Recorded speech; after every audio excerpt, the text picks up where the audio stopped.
Right, hello, my name is Joss Armitage. I'm co-owner of Jump PR, and one of our clients, as you may know from previous videos, is LiveU. We've worked with LiveU now for about 8 or 9 years.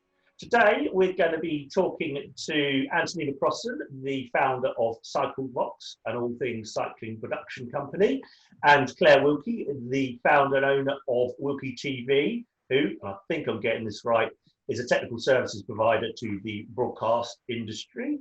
So, Anthony, if you could just give a little background on CycleVox and what you do, please. Yeah, sure. CycleVox we founded in 2007. Background for me is that I've been working in cycling for a long time. So we founded a production company, and our aim is to focus on producing post-produced shows, live streams, and live OBs for the cycling world. And Claire, a little bit of history about your company, how long you've been around, and the key things that you do.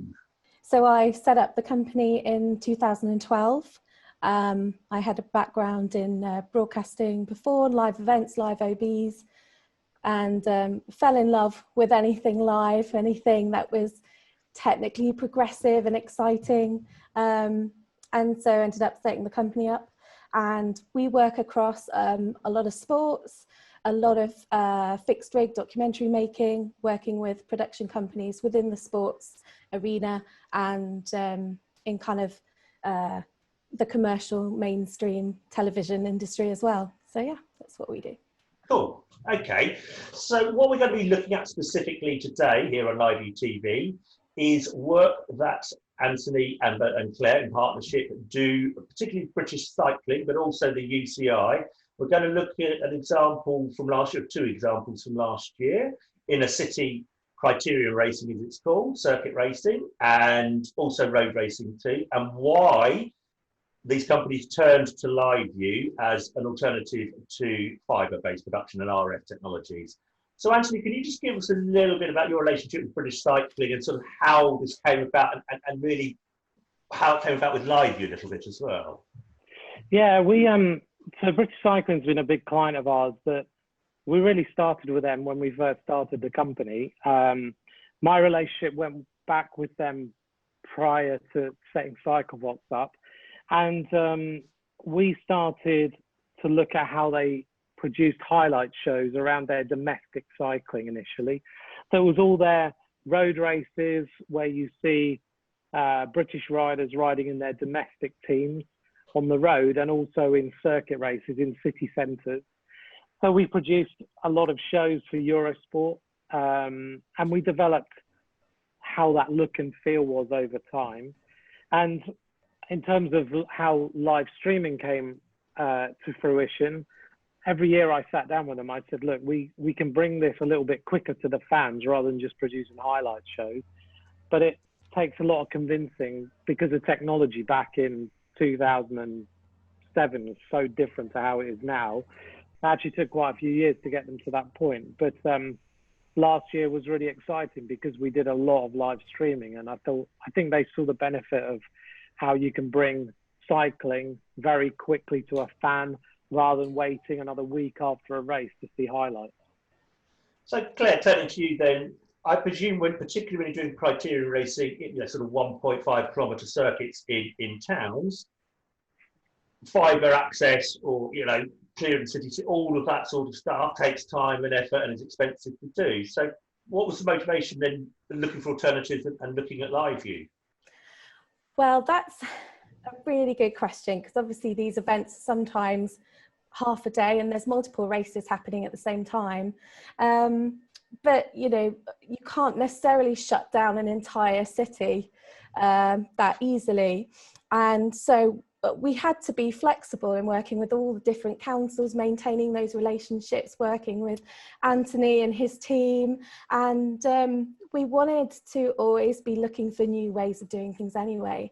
And when we were on site, we did start off using kind of RF and cabling and laying down the fibre and put the infrastructure in and doing that safely and methodically. And we just kind of, turned to CycleVox, and we kind of had a chat amongst ourselves of like, isn't there another way of doing this? This is kind of the way everything has been done in broadcast. But things are moving on, more products are being made, technology is moving on. 4G has back then has become much more stable and a great solution. And so we wanted to investigate that. We wanted to start doing things differently and being able to offer a product that was still really good quality, obviously to Cyclevox's standard, and for British cycling. And obviously cycling has just absolutely ballooned and grown since 2012. And so people are wanting more. There's a hunger for more content quickly. So that's where streaming and using 4G and satellite has become a really good option for us. Okay. Now, I understand when you're using LiveU here, we look again at the criteria, well, actually all of it, you use remote production techniques to do this. So you use your facility there down near Guildford, I believe, in the south of the UK, which meant less crew on site. Is that fundamentally correct? And how did that work?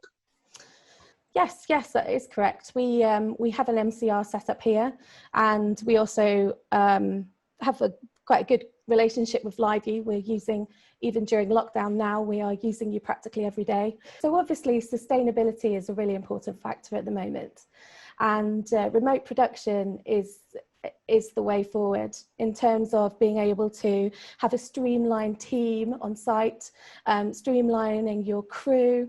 The tech has become much more kind of ergonomic, so it's easy to use, so people are able to have ownership over a camera kit and a live streaming pack or a LiveU pack, and you don't necessarily need a team of engineers on site. That can be managed in your MCR. Each camera that was designated in the camera plan had its own live streaming pack, and that meant that it was completely untethered. It could, a camera operator can cover multiple areas. You can be much more flexible and dynamic with your camera plan, much more reactive as well. So if the director's saying, great, something's happening over there, can you react to that? Can we cover that? You can do that easily. So I think that is what's so exciting. And obviously it's also sustainable as well. You have less crew on site, you're traveling significantly less, and it's a nicer environment for your crew when they're in a gallery or being able to get home at night and see their families. Yeah, and that's a point that I've heard made several times as well. There is that factor in it. Anthony, I believe that you used your years of commentary skills, production skills, etc., working on site. You did the commentary remotely down at Claire's Place and some of the direction of what was happening as well. Is that correct? Yeah, I mean, I think what Claire's saying is really, it's really interesting in terms of when you start to look at how you bring a project like this together. Because as a production team, we used to have to spend a lot of time with the council of a town or a city, with British Cycling, thinking about the cabling plan and thinking about road closures to do a race, which is why without LiveU you wouldn't be able to do all the criterium races that we did last year, because we did 10 of them in the end. So what it enabled us to do was cut down all that time thinking about road closures, thinking about disruption of towns and cities, and think about how we can make the product look better rather than thinking about how we cable around 1.5 kilometers. Yeah. So it gave us all those pluses. Then what Claire's saying about remote commentary and remote direction and everything, it meant that our director didn't have to travel on site. He controlled the cameras with Claire's engineers from the MCR. What it also enabled us to do was build a studio for the commentators. So the commentators became presenters as well as commentators. So they were seen on screen and they could introduce everything. So it meant our production for a similar cost or a lower cost in terms of fiber meant that we could do more things. So it gave us a better production overall, which is quite exciting. So it means that you can start to be much more creative around a sport that could have been seen before as really disruptive to a town or city. It's actually not, because we turn up 2 or 3 hours before and then we put our cameras in place. We don't have to be there from 12 o'clock in the afternoon to have a race at 7. You know, it's fantastic to do. And I believe as well, when you covered the Paralympic, not Paralympic, Paracycling World Championships up in Yorkshire, the North UK, which is a road race, you also had cameras on motorcycles, etc. as well, you know, so you could actually capture, that's correct, isn't it, Claire, doing that?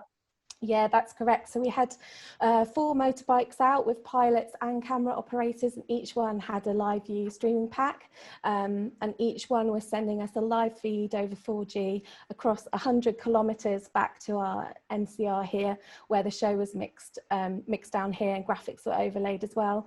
And I think we also had cameras at, so there were 6 different races going on, and we wanted to cover, CycleVox wanted to cover the start and finishes of all the 6. And so we had, I think, 2 following one of the main races that went from Beverley to Harrogate, so 100 kilometres. And then we also had all the other starts and finishes were captured live as well. I don't think it can be underestimated how big an undertaking that is. You know, when Claire says, yeah, we did remote motorbike filming over 100K. Yeah. Without a helicopter. Now, without a helicopter. Yeah, I mean, that is, if you think in order to do that normally, you would have a helicopter with RF, with a plane potentially. So when we did the paracycling, we used between the 2 teams all those learns and planning to think about how we configured LiveU, how we then made it all work. And I was pretty amazed. Over 100K, I think we had 1 dropout of signal, which is incredible. It was what we pulled off that day was pretty impressive. A couple of final questions. One for you, Claire. In general terms, with technology like LiveU and remote production, you see this as an expanding part of the market. You see this as the future, and even to a certain extent, remote working more generally, given the horror show that is the continuing situation with COVID for people. You do see this as a future. Oh, 100%, 100%. This is the way things are going. The industry is changing so rapidly, it's hard to keep up, but you have to be at the front of it. You have to be the game changers. You have to be the ones trying new things and experimenting. And you have to push boundaries, else you stagnate. So it was really exciting. Do you see an increasing use of this kind of production technique using LiveU, more widely than has already been doing so? Yeah, I do, because cycling's a pretty expensive sport to produce, and everybody watches the Tour de France and wants production at the level of the Tour de France, but the cost of doing the Tour de France is incredible. So cycling wants to be seen by a lot of people worldwide. I think that not necessarily the races always have the budget to do the production they would like to do, but I think you can be really clever with LiveU, with 4G, and when we have 5G online, I think it's going to open up all sorts of opportunity. And when you've got parts of the sport that are growing fast, like for example women's cycling, where the races are trying to progress very quickly and they might not yet have the sponsorship budget that some of the bigger men's races have got, I think this opens up massive opportunity for remote production, for being clever, for being game changers, for trying to bring the sport to more people. Cool. Well, I'd like to thank you both for taking part in this. It's been interesting to speak to you. Obviously, good luck with the future, and keep us posted on what happens. Thank you both. Thank you. Thank you. Thanks.